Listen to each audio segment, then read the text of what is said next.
Hi guys, and we continue working with the most frequent vocabulary in English. Frequent means much, yeah?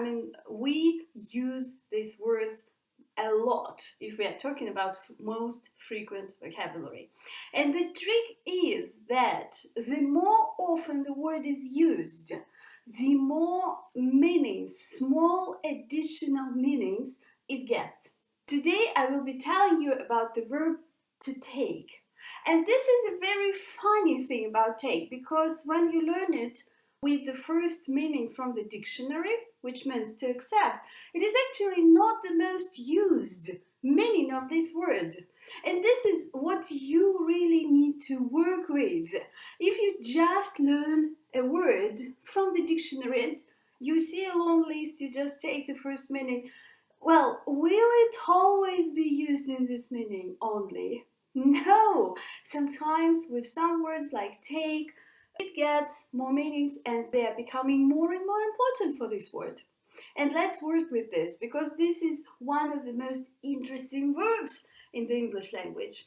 It is in the top 10 verbs. It's used really a lot, and it has a lot of set expressions, collocations, phrasal verbs, the things which you actually dislike about English, right? Because you need to remember them.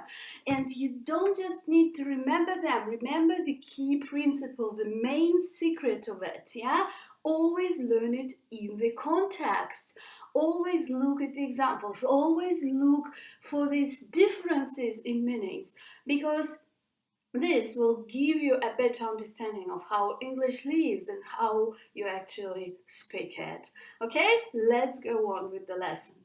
So, take, it's an irregular verb. Irregular means we need to remember the forms for the past and for the participle. So we say take, took, taken. For example, I take, okay, I took yesterday, and I have taken in the present perfect tense, for example. Yeah, so this past participle actually is used in 3 different structures. It's used in perfect tenses, in modal perfect forms, and it is used for passive. But we will be talking about it when we will be talking about the verb to have, to be. Yeah, these trickiest verbs. Well, I am postponing them a little bit. Just let's go into the cause first. So we have the main meaning is to accept, okay? Somebody is giving something to you, and we also remember this good principle to use to learn the words as opposites, yeah? Here, in this meaning, it is the opposite of to give, okay? Somebody is giving and I am taking from somebody. Okay, will you take this job? Somebody is giving you the job. Will you take this job? Or for example, well, can you take that from the shelf? Yeah, so take it. Also take, as I said to you, it's used a lot in set expressions, and it can mean some kind of an action. For example, to take a shower, to take a walk, yes, and so on and so on. So it can show some action. And I will tell you all of that in the second part of our lesson. But I would like to concentrate on some small yet very important meanings of take, how we use it in our everyday life, yes, in our everyday conversations.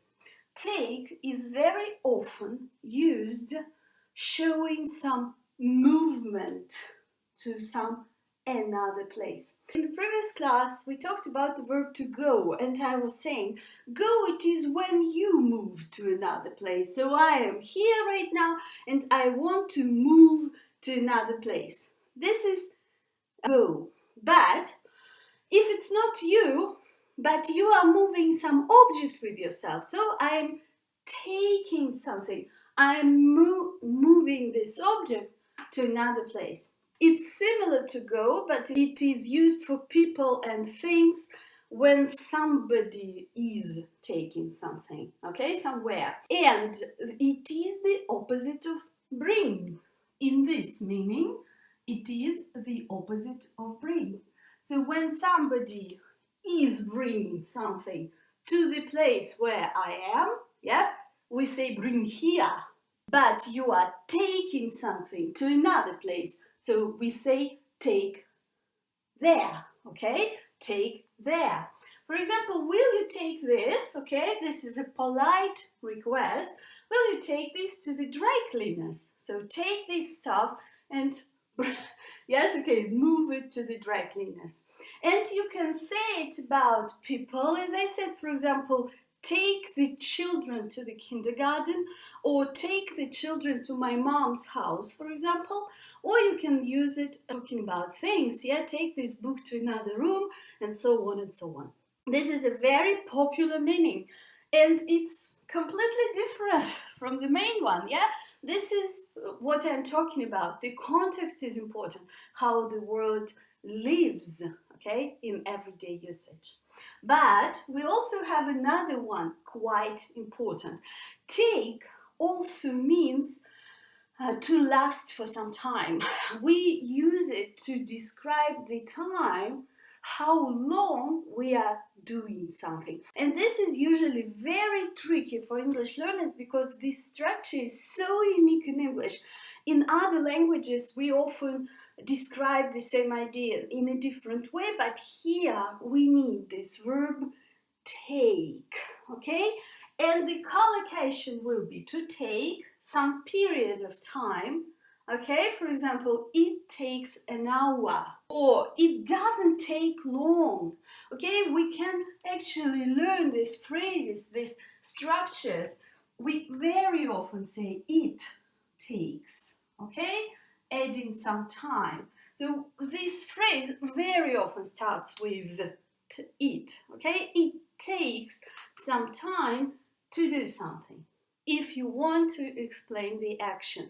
And this is a little bit tricky word order.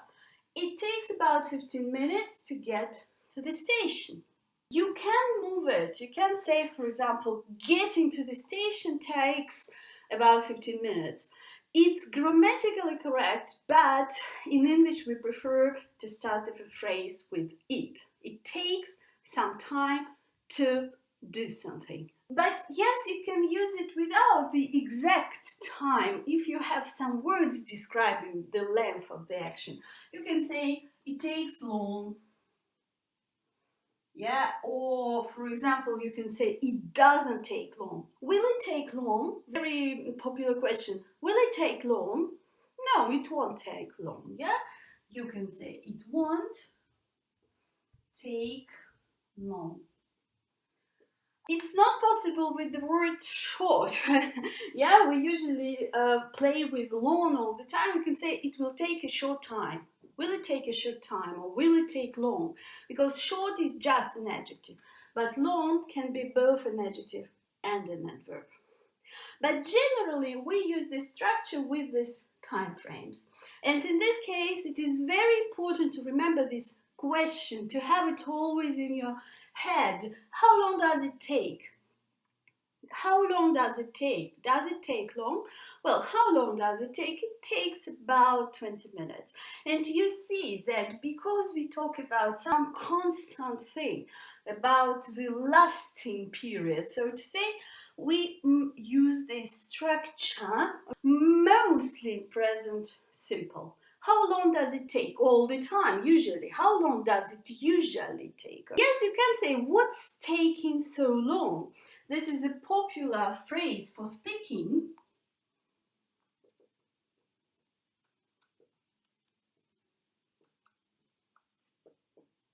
Yeah, so why is it taking so long? What's taking so long? But generally, very often we describe how it happens usually, how much time it usually takes. So you see, these are absolutely different meanings, yet they are all equally important for this verb. And these two ones you will actually meet more often in everyday speaking than the direct one, yeah, the main one. In the second part of this lesson, we will continue with set expression.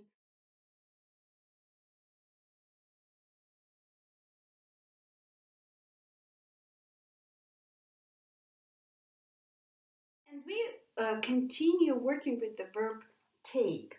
I've already told you that it has a basic meaning, which is actually not the most frequent, not the most popular for this verb, because it has three more. And let's explore the second one in more detail, because I told you that take very often means to perform some action.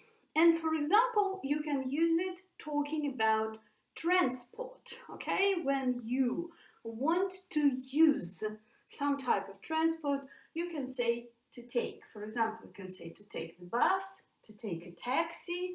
Very interesting that with the public transports, you will be using the article there. To take the bus, to take the underground, to take the metro, if you live in Europe, yeah, to take the plane, and so on.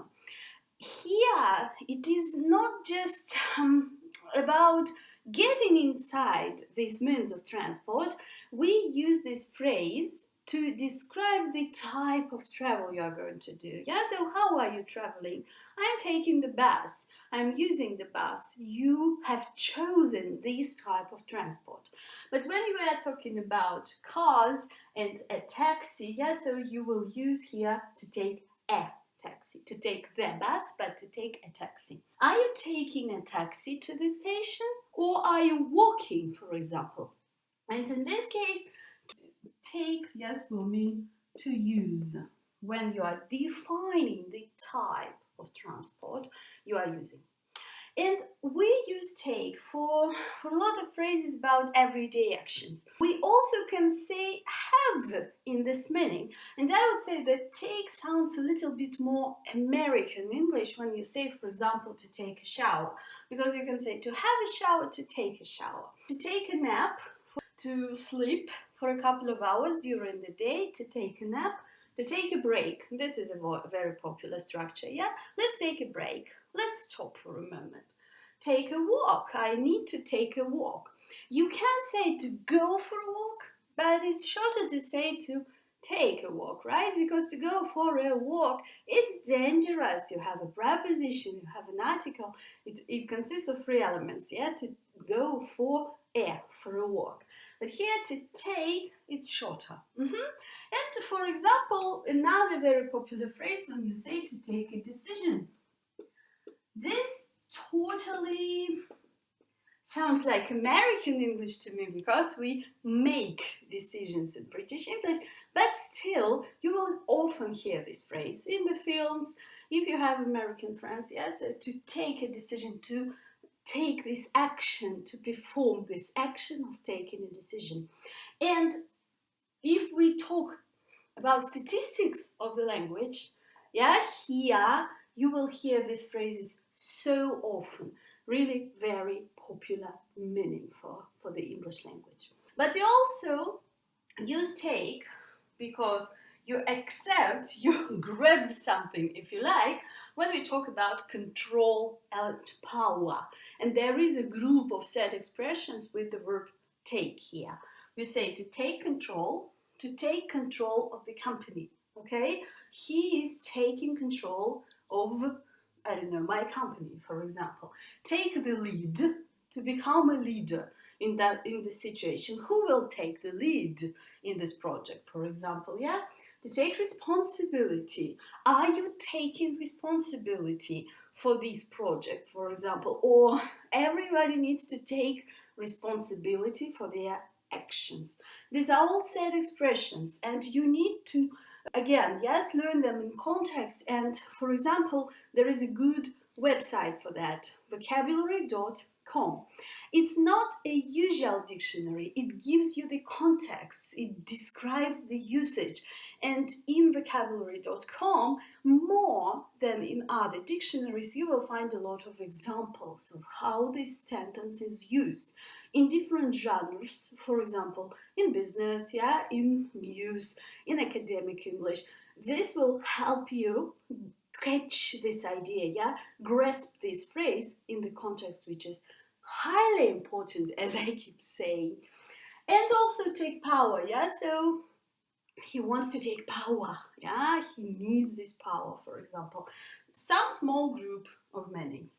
And there are also some popular phrases. They can't be grouped somehow, but generally we often say to take part means to participate.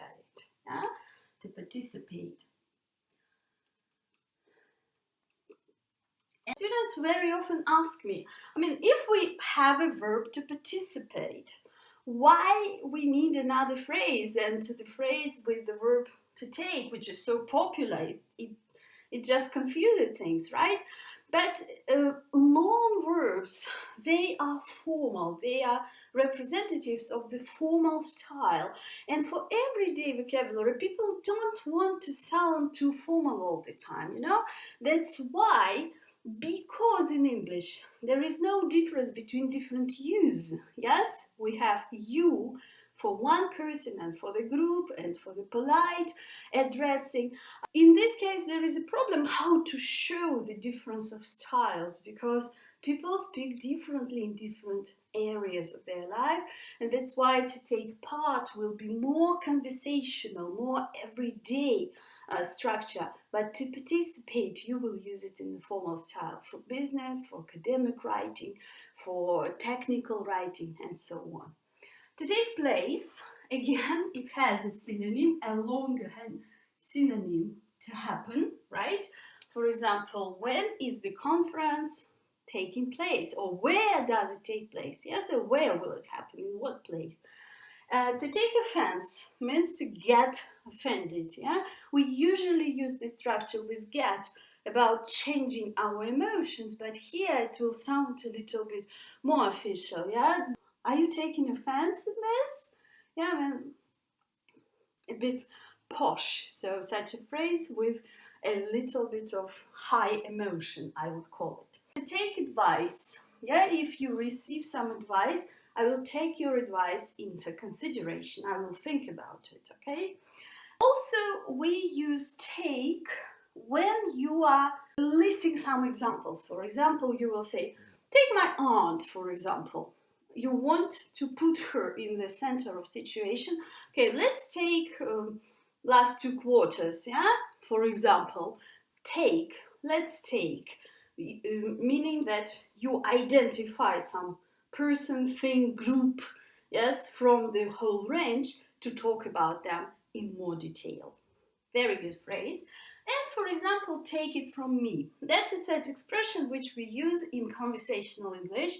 If you are trying to persuade somebody in something, especially in something unlikely, okay, for example, well, big corporations manage the world, take it from me. You are showing your belief in that. This is what you believe. You don't change this word anyhow, this phrase, okay? You only use it as a set expression, just to sound more persuasive, to show that you believe in that. Take it from me. Take it from me, it is very important to learn the words in the context. And yes, I know it looks like a lot, but if you practice, if you read examples, if you notice these phrases, it will be easier for you step by step. And we will continue talking about these most frequent verbs in English in the next lesson. Thank you very much for watching.